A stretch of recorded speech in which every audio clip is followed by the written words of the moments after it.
기도하겠습니다. 하나님 아버지, 하나님의 은혜 가운데에 한 주간을 보내고 내일은 이 새로운 예배당에서 세 번째 주일을 저희들이 맞습니다. 아직은 여러 가지 마무리해야 될 일들이 남아 있어서 어수선한 부분도 없지 않아 있으나 생각할수록 새로운 예배당에 이제 예배를 시작하게 된 것이 정말로 꿈만 같고 감사하고, 그리고 아직도 저희들에게 이와 같은 은혜가 주어졌다는 사실 자체가 믿어지지 않을 때도 있습니다.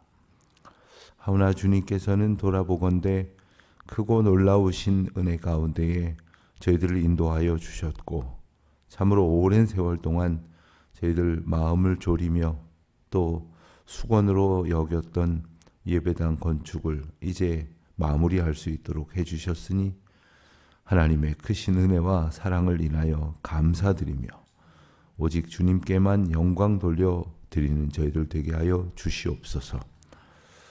생각해보면 생각해볼수록 저희들이 할 수 없는 일을 주님 하셨습니다. 저희들이 한 일이 아니라 오직 주님이 하신 일임을 잊지 않는 저희들 되게 하여 주시옵시고, 이 크고 놀라우신 은혜를 저희들 앞에 펼쳐주신 것을 감사드리는 가운데 더욱더 주님의 은혜 앞에 겸손한 저희들 되게 하여 주시기를 기도드립니다. 하나님, 저희 평생에 이와 같은 은혜도 주셨으니 그 어떤 은혜를 또한 저희들에게 허락하여 주실런지 감격하며 기대하며 소망하게 됩니다.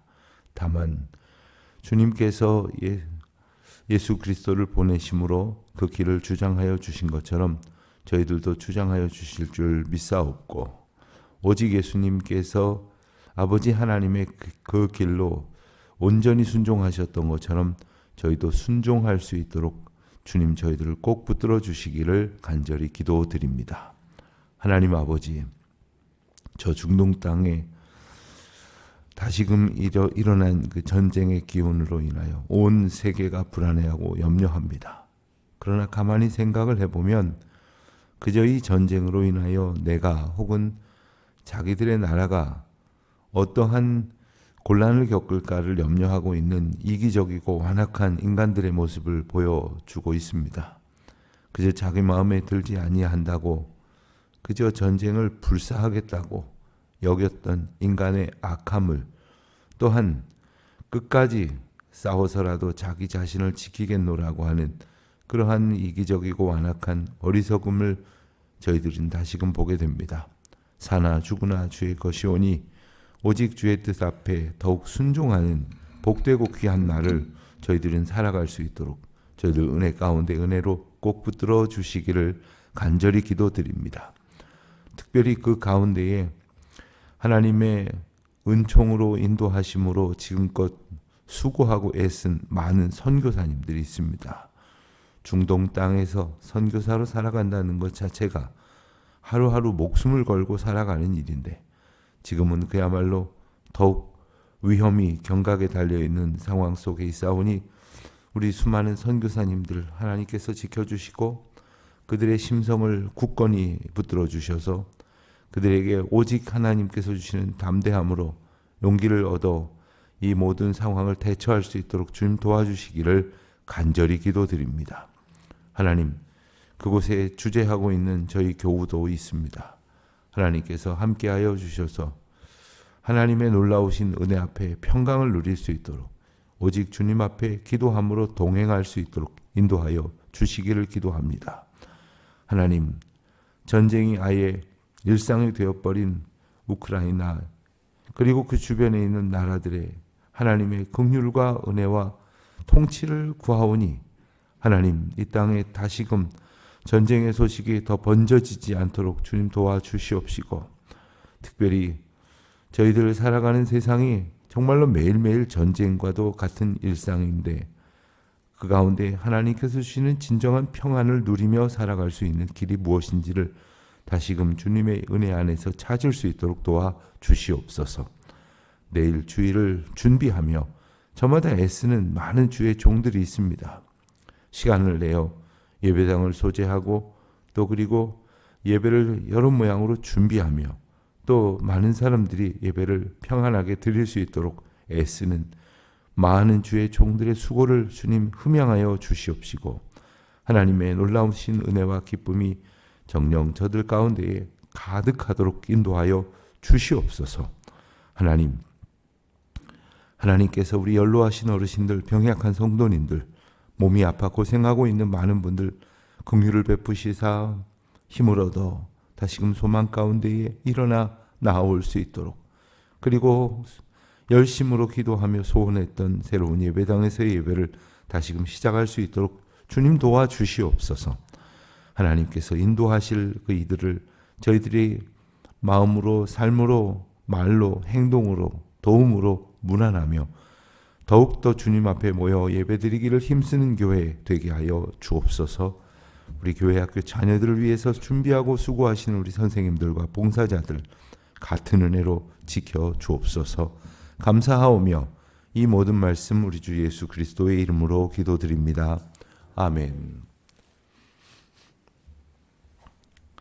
마태복음 21장 말씀을 보겠습니다. 21장 1절로 11절까지 말씀 우리 함께 한 목소리로 봉독합니다. 마태복음 21장 1절로 11절까지 말씀 이제 저와 함께 봉독합니다. 그들이 예루살렘에 가까이 가서 감람산 벳박에 이르렀을 때에 예수께서 두 제자를 보내시며 이르시되 너희는 맞은편 마을로 가라. 그리하면 곧 메인 나귀와 나귀 새끼가 함께 있는 것을 보리니 풀어 내게로 끌고 오라.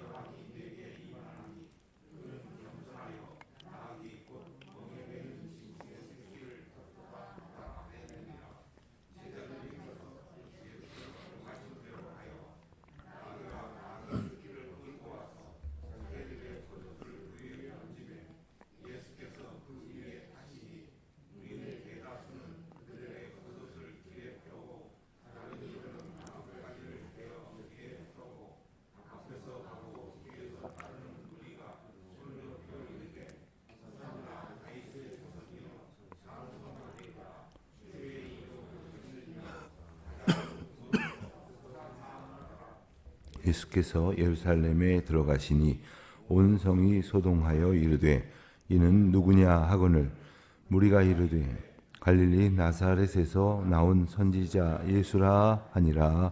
아멘. 우리가 복음서를 보다 보면 예수님에게서 조금 이해하기 어려운 그런 모습을 볼 때가 있는데 가령 이런 때입니다. 예수님께서 여러 가지 기적을 행하시고 나서 사람들이 열렬히 예수님을 높였지 않습니까? 더욱 모여들었고 환호하고 예수님을 경배하고 찬양하는 그런 때마다 예수님께서는 만류하셨습니다. 그리고 때로는 사람들을 피해서 한적한 곳으로 가시기도 하셨습니다. 그렇게 하지 말라고 하시는 것이죠. 그런가 하면 예수님께서 많은 사람들이 그 기적을 보고서는 놀라서 더 가까이 올 때에, 그리고 고침을 받은 사람, 특별히 기적과 같은 그러한 치유를 받은 사람들에게 가서 아무에게도 여기에 대해서 이야기하지 말라고 말씀하신 때도 있었습니다. 이 또한 이해가 잘 되지 않죠. 그 일을 오히려 자랑하게 하시고자 하려는 것이라고 생각하기가 쉬운데 그렇게 하지 말라고 하시지도 하셨습니다.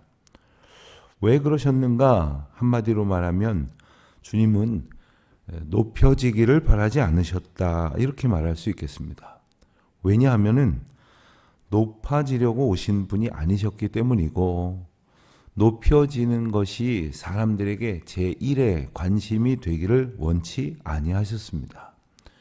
이분이 어떤 분이냐를 생각해서 구약 성경에서 약속하신 메시아, 또 하나님께서 보내신 하나님의 아들이심을 알게 하시려는 데에 목적이 있으셨지, 그야말로 신기한 일을 행하시는 기적의 마법사 같은 그런 존재로 인식되어지는 것을 원치 않으셨습니다.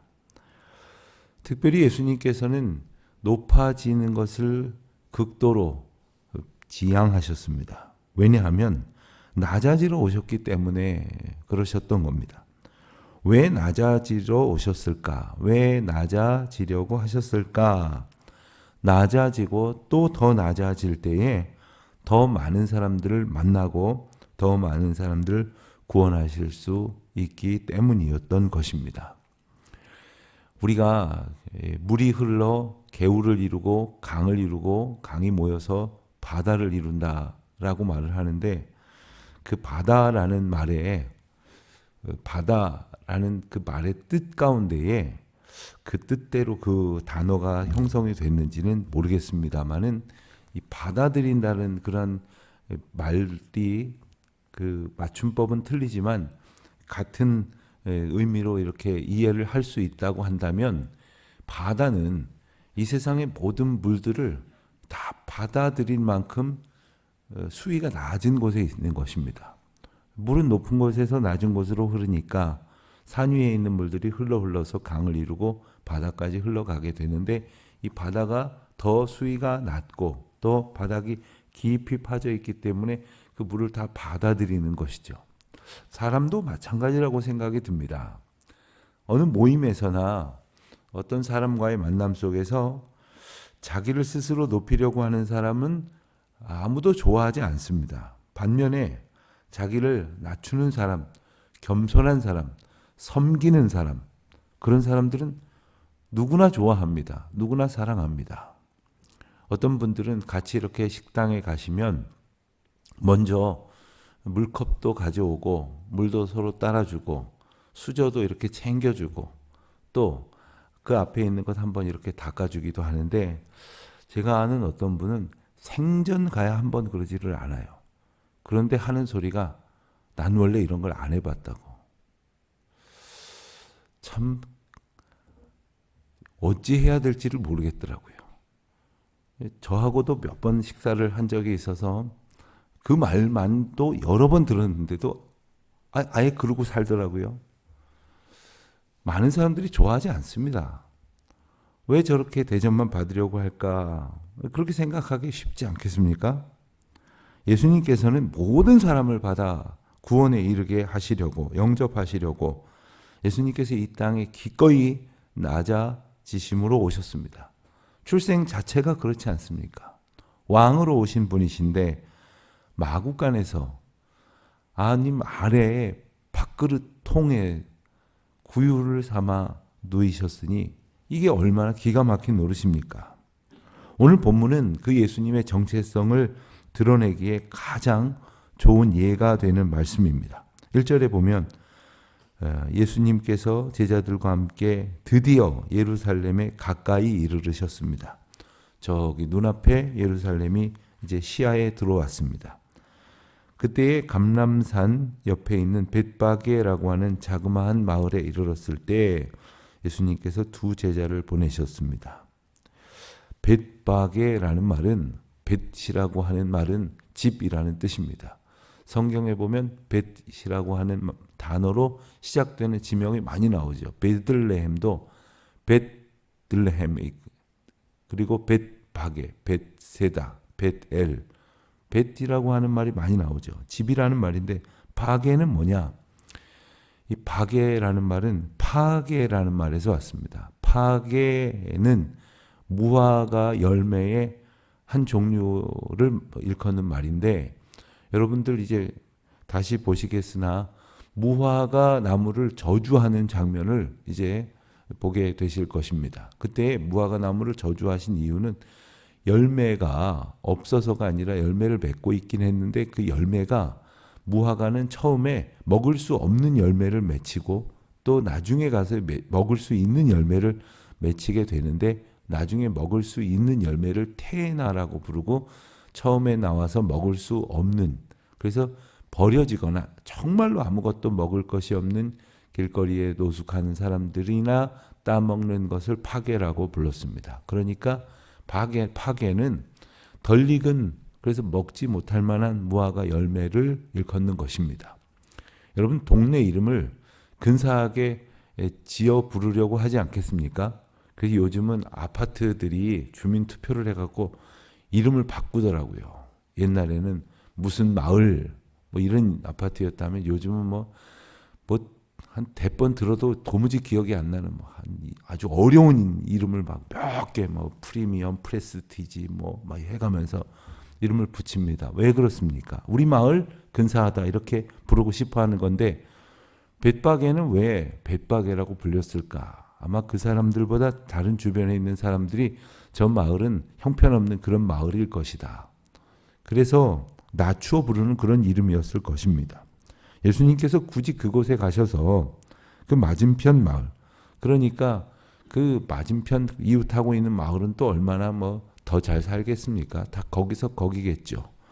그리로 가서 매인 나귀와 어린 나귀 새끼가 함께 있는 것을 보리니 풀어서 끌고 오라 하셨습니다. 그런데 만일 그걸 끌고 올 때 누가 뭐라고 하면 주가 쓰시겠다고 하라. 그러면 즉시 보낼 것이다.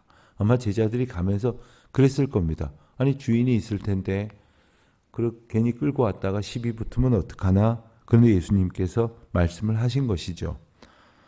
그리고 예수님께서 그렇게 말씀하신 이유에 대해서 제자들은 처음에는 무슨 뜻인지 몰랐으나 이내에 이 말씀이 구약 성경에 이미 예언된 상황이라고 하는 것을 곧 깨달았습니다. 5절에도 나오지만 이 말씀은 구약 성경 스가랴 9장 9절에 나오는 말씀입니다. 그러니까 이후에 메시아가 오실 때에 이와 같은 모습으로 오실 것이다. 그러니까 겸손하여서 나귀 곧 멍에를 매지 않은 짐승의 새끼를 탔다.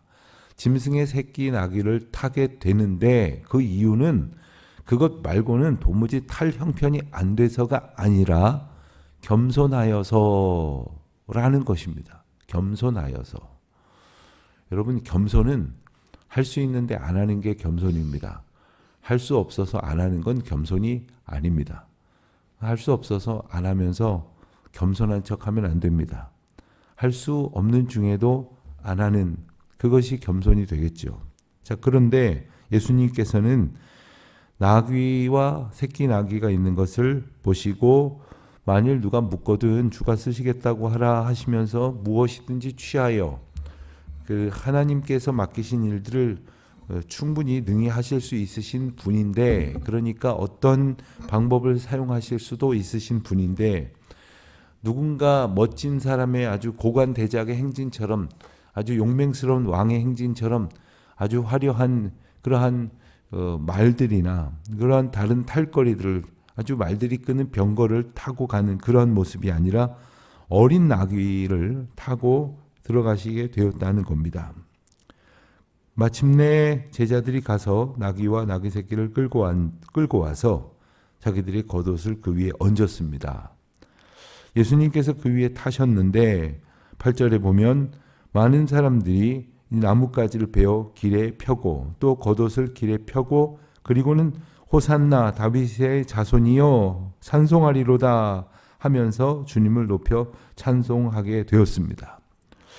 오늘 말씀의 내용을 보면 예수님께서 이 장면을 통해서 어린 나귀 새끼를 타신 그 이유가 예수님의 오심이 기꺼이 낮아지고 겸손하여 나귀 새끼를 타게 하셨다고 하는 하나님의 뜻에 순종하셨다는 것, 그리고 구약의 말씀을 이루려고 하셨다는 것, 그리고 무엇보다도 기꺼이 그 일을 이루시기 위해서 낮은 곳, 더 낮은 곳으로 오셨다는 사실을 보여주고 계시는 것입니다.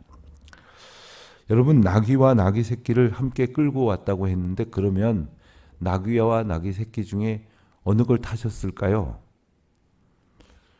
마태복음은 그 두 마리 중에 어느 걸 타셨는지 헷갈리게 이렇게 보이는 것 같지만 힌트는 5절에 짐승의 새끼를 타셨다고 말씀하신 그 스가랴의 예언의 말씀에 있습니다. 그 예언의 말씀을 응하려고 하셨기 때문에 그 두 마리 중에서 짐승의 새끼 나귀를 타신 것이죠.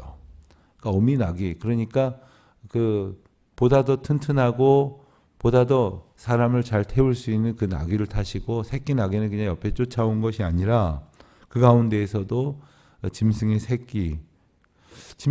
새끼 나귀는 아직까지 누군가를 태워본 적이 없는 나귀입니다. 그렇기 때문에 통제가 어려웠을 것입니다. 그래서 아마도 어미 나귀를 함께 끌고 오게 하셨을 것이라고 그렇게 해석이 됩니다. 그래서 어미 나귀와 함께 왔던 그 새끼 나귀를 타셨는데 그 말씀이 바로 구약의 성취라고 하는 장면을 마가복음이나 누가복음이나 요한복음에서는 분명히 설명을 합니다. 새끼 나귀를 타셨다 이렇게 설명을 합니다. 그런데 이 마태복음에서는 굳이 그 표현을 또 한 번 강조하지 않고 대신 구약 성경 스가랴의 말씀을 인용을 하는 것으로 대신한 이유는 뭐냐 하면 이 마태복음의 주 독자층인 유대인들이 구약에 정통했기 때문입니다. 구약의 말씀을 아주 잘 알고 있었기 때문에 그 모습을 보는 것만으로도 이미 구약의 말씀이 성취되었다라고 하는 것을 분명히 일러주시는 것입니다. 저희 교회는 굳이 그렇게 하진 않습니다만 어느 교회 가시면은 이 강단에다가 어떤 천을 이렇게 두릅니다. 천을 두르는데 그 천에 두르는 그 스토리라고 하는데 그 색깔이 절기마다 이렇게 달라집니다. 근데 어떤 분들은 뭘 둘렀는지도 모르고 오늘 무슨 색이었는지도 모르지만 그 내용을 아시는 분들은 오늘은 무슨 색이니까 어떤 절기니까 어떤 의미의 주일이구나 이걸 아십니다. 그러니까 알고 보면 아는데 모르고 보면 모르는 거죠. 구약을 알고 보면 이 장면이 뭔지를 아는데 모르고 보면 모른단 말입니다. 오늘 우리가 이 말씀을 보면서 알고 보면 알게 되고 모르고 보면 모르는 포인트는 뭐냐 하면 바로 겸손하신 그리스도라는 것입니다. 여러분 세상의 왕은 권력을 상징하죠. 권력을 가진 자는 정말 권력에 따라서 행동을 합니다. 언젠간 어느 중요한 모임이었나 봅니다. 뭐 정부의 높은 분들도 많이 오고 그리고 재계의 텔레비전에서나 볼 법한 그 재계 아주 순위가 높은 그 그룹들의 총수들이 참석하는 그러한 행사였는데 저도 누군가를 기다려야 해서 입구에서 잠깐 기다리고 있었더니 차들이 연이어서 들어오는데 제가 흥미롭게 본 것은 딱 그 직급만큼 경호원이 붙어 있더라고요. 그러니까 뭐 조금 중간급 내지는 별로 높지 않은 직급에 해당이 되시는 분들은 혼자 들어와요. 조금 높으면 막 두세 사람이 옆에 들러붙어서 이제 옵니다. 그런데 아주 높은 사람이 올 때는 뭐 저렇게 많이 붙어서 오나 하는 생각이 앞뒤 옆에다가 뭐 아무도 신경 안 쓰는데 막 사방을 둘러보면서 그러고 옵니다. 그 위세를 과시하는 거죠. 별일 없었더라도 우리는 이 정도 힘을 가지고 있다. 이걸 보여주고 싶은 거예요. 그게 자기보다 높은 사람보다 더 대단해도 안 돼요. 그 참 흥미로운 장면이었습니다. 이 세상의 권력의 구조가 그렇습니다. 높아지고 싶은데 자기보다 높은 사람보다는 또 높아지면 안 돼요. 낮아지는 것 절대로 하기 싫어합니다. 자, 그런데 예수님께서 오신 방법이 바로 무엇이냐? 낮은 것, 더 낮은 것으로 오셨다는 거예요. 교회에서 봉사를 하시는 분들은 보면 참 속으로 웃으면서 생각을 하기를 아마 집 청소도 저렇게 열심히 하실까 하는 생각이 들 정도로 아주 열심히 수고하시는 분들이 있어요. 기쁜 마음으로. 왜냐하면 기꺼이 낮아지신 예수님을 향한 그 사랑 때문에 내가 낮아지는 것 아무렇지도 않은 거예요.